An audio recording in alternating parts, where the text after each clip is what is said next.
Peace be upon you. You're watching a video from Yaqeen Institute for Youth Conversation in collab with sawajhub.com. ബിസ്മില്ലാ വൽഹംദുലില്ലാ വലാ ഇലാഹ ഇല്ലല്ലാഹു അല്ലാഹു അക്ബർ അസ്തഗ്ഫിറുല്ലാഹ്. പ്രിയ സഹോദരങ്ങളെ, അസ്സലാമു അലൈക്കും വറഹ്മത്തുള്ളാഹി വബറകാതുഹു.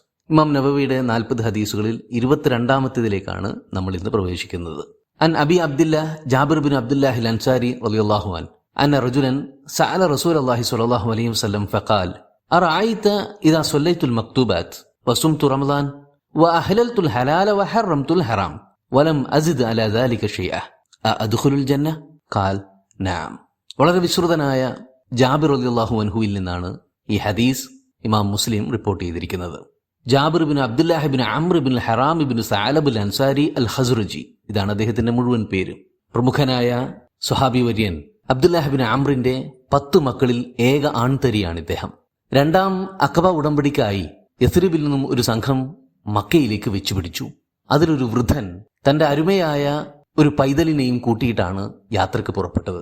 പ്രതീക്ഷയും പ്രത്യാശയും നിറഞ്ഞ അസുലഭമായ ഒരു കൂടിക്കാഴ്ചയ്ക്ക് വേണ്ടിയിട്ടാണ് ആ സംഘം മുന്നോട്ട് നീങ്ങുന്നത്. റസൂലിനെ കാണണം, ഹസ്തദാനം നടത്തണം, സഹായവും അനുസരണവും വാഗ്ദാനം ചെയ്യണം, അംഗീകാരപത്രം വാങ്ങിക്കണം. ആ സൗഭാഗ്യ മുഹൂർത്തം തന്റെ കുഞ്ഞിന് നഷ്ടപ്പെട്ടു പോകരുത് എന്ന നിർബന്ധ ബുദ്ധിയാലാണ് ആ വൃദ്ധ പിതാവ് തന്റെ 9 പെൺമക്കളെയും യസ്രിബിൽ നിർത്തിയിട്ട് ഏക ആൺകുഞ്ഞുമായി യാത്ര തിരിച്ചത്. ആ അരുമയായ കുഞ്ഞു ഭാഗ്യവാനാണ് ജാബിർ ബിനു അബ്ദുല്ലാഹ്. ആ പിതാവാണ് അബ്ദുല്ലാഹി ബിൻ അംർ റളിയല്ലാഹു അൻഹു. കുഞ്ഞിളം പ്രായത്തിൽ തന്നെ ഈമാന്റെ പ്രഭാവലയത്തിൽ പ്രവേശിക്കാനും ഇസ്ലാമിന്റെ സുന്ദര സന്ദേശം പുൽകാനും ജാബിറിന് സൗഭാഗ്യം ലഭിച്ചു. നാളുകൾക്ക് ശേഷം മക്കയിൽ നിന്നും ഹിജ്റ ചെയ്ത് യസ്രിബിലേക്ക് എത്തിയ റസൂൽ സല്ലല്ലാഹു അലൈഹി വസല്ലമയുടെ സദസ്സിൽ ഒരു നിറസാന്നിധ്യമായി മാറുകയും ചെയ്തു ജാബിർ റളിയല്ലാഹു അൻഹു. ഇസ്ലാമിക വിജ്ഞാനങ്ങൾ, വിശേഷിച്ച് പ്രവാചക വചനങ്ങൾ നെഞ്ചോട് ചേർത്ത് വെച്ച ജാബിർ ഖുർആൻ പൂർണ്ണമായും ഹൃദ്യസ്ഥമാക്കുകയും 1500-ലധികം ഹദീസുകൾ ഉദ്ധരിക്കുകയും ചെയ്തിട്ടുണ്ട്. ആയുർദൈർഘ്യത്തിലും ബർക്കത്ത് ലഭിച്ചിരുന്നതിനാൽ ഒരു നൂറ്റാണ്ട് കാലമാണ് അദ്ദേഹം ജീവിച്ചിരുന്നത്. അതും മുസ്ലിം തലമുറയ്ക്ക് ദിശാബോധവും മാർഗനിർദ്ദേശങ്ങളും നൽകിക്കൊണ്ട് തന്നെ. ഇസ്ലാമിക ചരിത്രത്തിലെ ഏറെ നിർണായകമായ സന്ധികളായിരുന്നല്ലോ ബദറും ഉഹുദുമൊക്കെ. ഇവയിൽ പങ്കെടുക്കാൻ പക്ഷേ ജാബിറിന് സാധിച്ചിരുന്നില്ല. ശൈശവദശയിലായിരുന്നു അദ്ദേഹം, അതാണ് ഒരു കാരണം. മാത്രമല്ല, തന്റെ 9 സഹോദരിമാർക്കും തുണയാക്കി ഇദ്ദേഹത്തെ നിർത്തിയിട്ടാണ് പിതാവ് അബ്ദുല്ലാഹി ബിൻ അംർ ഈ രണാങ്കണങ്ങളിലെല്ലാം പൊരുതാനായിട്ട് ഇറങ്ങിയത്. ശേഷമുള്ള സമരങ്ങളിലെല്ലാം ജാബിറിന്റെ സാന്നിധ്യം നമുക്ക് കാണാനും കഴിയും. ഉഹുദിന്റെ തലേന്ന് രാത്രി പിതാവ് അബ്ദുല്ല ജാബിറിനെ അരികിലേക്ക് വിളിച്ച് അണച്ചു ചേർത്തു പിടിച്ചു. മോനെ, നാളെ പോരാട്ടം തുടങ്ങിയാൽ ഞാനായിരിക്കും ആദ്യ രക്തസാക്ഷി. അതെന്റെ തീവ്രമായ അഭിലാഷമാണ്. റസൂലിനെ കഴിഞ്ഞാൽ എനിക്ക് ഏറ്റവും പ്രിയങ്കരൻ നീയാണെന്ന് നീ മനസ്സിലാക്കണം. അതുകൊണ്ട് എന്റെ കടങ്ങൾ നമ്മുടെ തോട്ടത്തിലെ വിളവുകൾ കൊണ്ട് നീ തീർപ്പാക്കണം. സഹോദരിമാരെ സംരക്ഷിക്കണം. അവരോട് ദയോടെ മാത്രമേ പെരുമാറാവുള്ളൂ. നന്മ കൽപ്പിക്കുകയും വേണം കേട്ടോ. ഇങ്ങനെ ഒരു പിടി ഉപദേശങ്ങൾ നൽകിക്കൊണ്ട് ആ മകനെ ചേർത്തു പിടിച്ചു അബ്ദുല്ലാഹി ബിൻ അംർ റളിയല്ലാഹു അൻഹു. പറഞ്ഞതിന് പ്രകാരം പിറ്റേന്ന് ഉഹുദിന്റെ രണാങ്കണത്തിൽ ആദ്യ വീരമൃത്യു വരിച്ചത് ആ മഹാനുഭവൻ തന്നെയായിരുന്നു. കബറടക്ക ശേഷം ബാലനായ ജാബിർ റസൂലിന്റെ അടുക്കൽ ചെന്നിട്ട് ഉപ്പാന്റെ കടബാധ്യതകളെക്കുറിച്ചും പെങ്ങന്മാരുടെ സംരക്ഷണ ചുമതലയെക്കുറിച്ചും സാമ്പത്തിക പരാധീനതകളെക്കുറിച്ചുമെല്ലാം പതിജ്ഞ സ്വരത്തിൽ ഉണർത്തി. എല്ലാം സാഗൂതം കേട്ടുനിന്ന കാരുണ്യവാനായ റസൂൽ കരീം സ്വല്ലല്ലാഹു അലൈഹി വസല്ലം ജാബിറിനെയും കൂട്ടി അവരുടെ കുടുംബ സ്വത്തായ ഈന്തപ്പനത്തോട്ടത്തിലേക്ക് ചെന്നു. വിളവെടുത്ത ഏതാനും പഴങ്ങൾ മാത്രമാണ് അവിടെയുള്ളത്. കടം വീട്ടാൻ അവ ഒട്ടും തികയില്ലെന്നത് കട്ടായം. ഉപ്പാന്റെ കടക്കാരെ മുഴുവൻ വിളിച്ചു വരുത്താൻ റസൂൽ സല്ലല്ലാഹു അലൈഹി വസല്ലം ആവശ്യപ്പെട്ടു. അതനുസരിച്ച് ജാബിർ എല്ലാവരെയും അവിടെ എത്തിച്ചു. കൂട്ടത്തിലൊരു ജൂതനുണ്ടായിരുന്നു. അയാൾ യാതൊരു വിട്ടുവീഴ്ചയ്ക്കും തയ്യാറാകാത്ത വിധം കർക്കശ നിലപാടുമായിട്ടാണ് വന്നത്. ഓരോരുത്തർക്കും കൊടുക്കാനുള്ള തുകയ്ക്കനുസരിച്ച് ഈത്തപ്പഴം തൂക്കി കൊടുക്കാൻ ജാബിറിന് റസൂൽ നിർദ്ദേശം നൽകി. ഒടുക്കം എല്ലാവരും തൃപ്തിയോടെ മടങ്ങുകയും ചെയ്തു. ശേഷം മെതിക്കുന്നിടത്തേക്ക് ചെന്നപ്പോഴാണ് ജാബിർ ആശ്ചര്യപ്പെട്ടു പോയത്. നേരത്തെ ഉണ്ടായിരുന്ന കാരക്കയത്രയും അവിടെ തന്നെ കിടപ്പുണ്ടായിരുന്നു.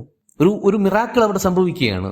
മാത്രമല്ല, ജാബിറിന്റെ കടബാധ്യത വീട്ടിക്കിട്ടാൻ വേണ്ടിയിട്ട് റസൂലുള്ള ഒരൊറ്റ രാത്രിയിൽ 27 വട്ടമാണ് ഇസ്തിഗ്ഫാർ നടത്തിയിരുന്നത് എന്നും നമുക്ക് കാണാം.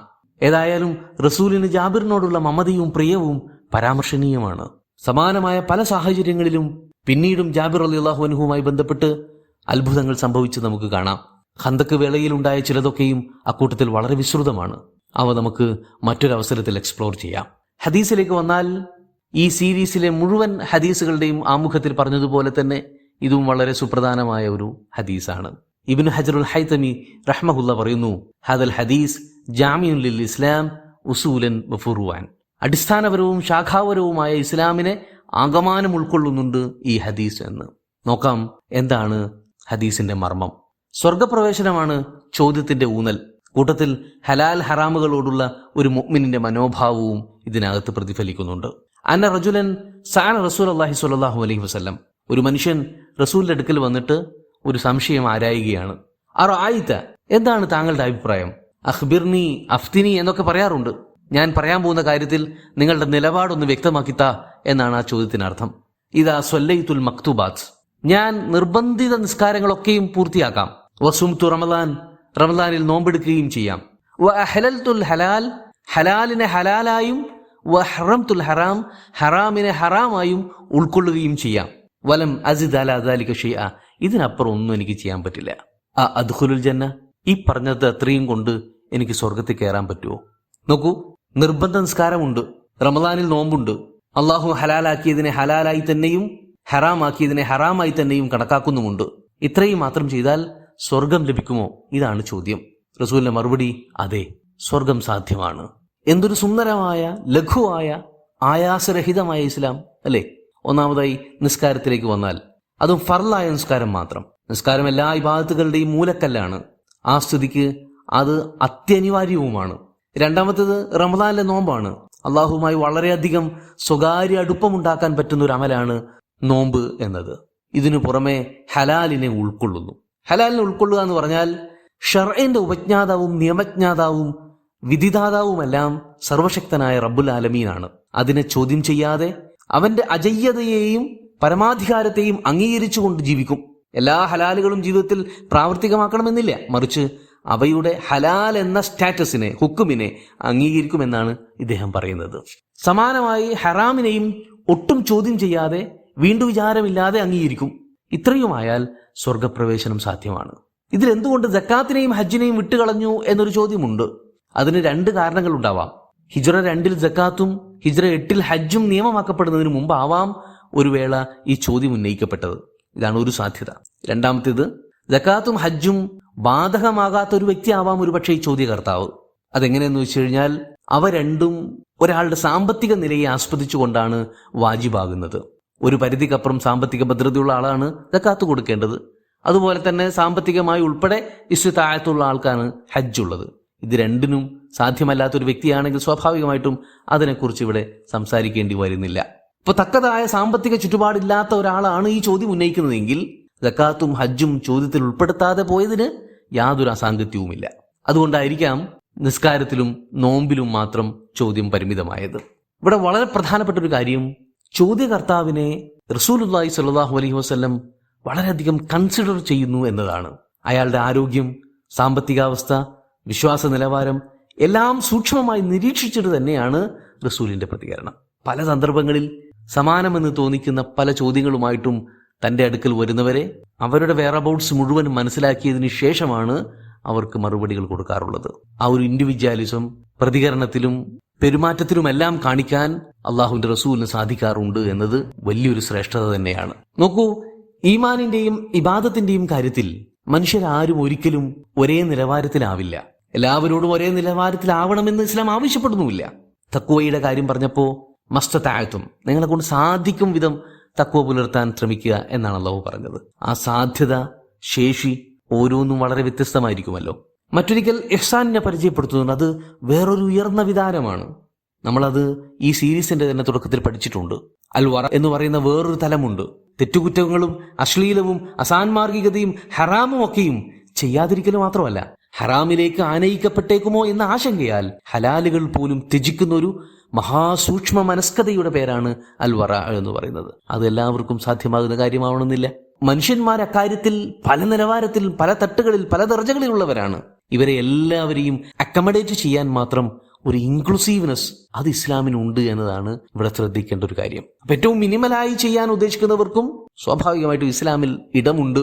എല്ലാത്തിന്റെയും പാരമ്യതയിൽ ചെയ്യണമെന്ന് ആഗ്രഹിക്കുന്നവർക്കും ഇസ്ലാമിൽ ഇടമുണ്ട്. ഈ ചോദ്യകർത്താവ് ഉഹദ് യുദ്ധത്തിൽ ഷഹാദത്ത് വരിച്ച മഹാനാണ് എന്ന് ചരിത്രത്തിൽ സ്ഥിരീകരിക്കപ്പെട്ടിട്ടുണ്ട്. സായുധ സമരങ്ങളിൽ വ്യാപൃതനായതിനാലാകാം നിർബന്ധ കാര്യങ്ങൾക്കപ്പുറം വലം അസിദ് അലാ ദാലിക ഷൈഅ, മറ്റൊന്നും എനിക്ക് കൂടുതൽ ചെയ്യാൻ നിർവാഹമില്ല എന്ന് പരിതപിച്ചത് എന്ന് സ്വാഭാവികമായിട്ടും അനുമാനിക്കാം. സുന്നത്തിനോട് ആദരവും മതിപ്പും നിലനിർത്തിക്കൊണ്ട് അത് ചെയ്യാതിരിക്കുന്നത് അനാദരവോടെയും അവജ്ഞയോടെയും സുന്നത്തുകൾ ആചരിക്കുന്നതിനേക്കാൾ ഉത്തമമാണ് എന്ന് മനസ്സിലാക്കാം. സുന്നത്തിനോടുള്ള നമ്മുടെ സമീപനമാണ് സുപ്രധാനം. പാരത്രിക വിജയത്തിന് ഐശ്വര്യ കർമ്മങ്ങൾ അനിവാര്യമല്ല എങ്കിൽ പോലും അള്ളാഹുവിലേക്ക് കൂടുതൽ അടുക്കാൻ, അവന്റെ പ്രീതി ധാരാളമായി നേടിയെടുക്കാൻ അവ വളരെ സഹായകമായ കാര്യങ്ങളാണ് എന്നുകൂടി ഈ ഹദീസിൽ നിന്നും പഠിക്കാവുന്നതാണ്. ഇരിക്കട്ടെ, അടുത്ത ഹദീസുമായി നാളെ കാണാം. വാഖിറു ദഅ്വാനാ അൽഹംദുലില്ലാഹി റബ്ബിൽ ആലമീൻ. അസ്സലാമു അലൈക്കും വറഹ്മത്തുള്ളാഹി.